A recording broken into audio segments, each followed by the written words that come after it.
Oops, pray muna tayo. In the name of the Father, the Son, the Holy Spirit. Amen.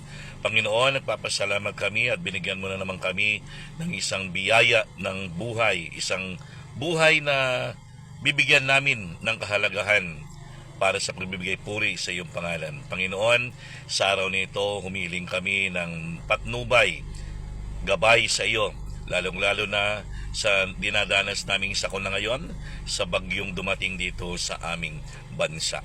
Panginoon, patatagin mong aming kalooban, bigyan mo kami ng tatag ng pananampalataya, na huwag kaming mawala ng pag-asa sa kabila ng mga nawala sa amin dahilan na rin sa bagyo.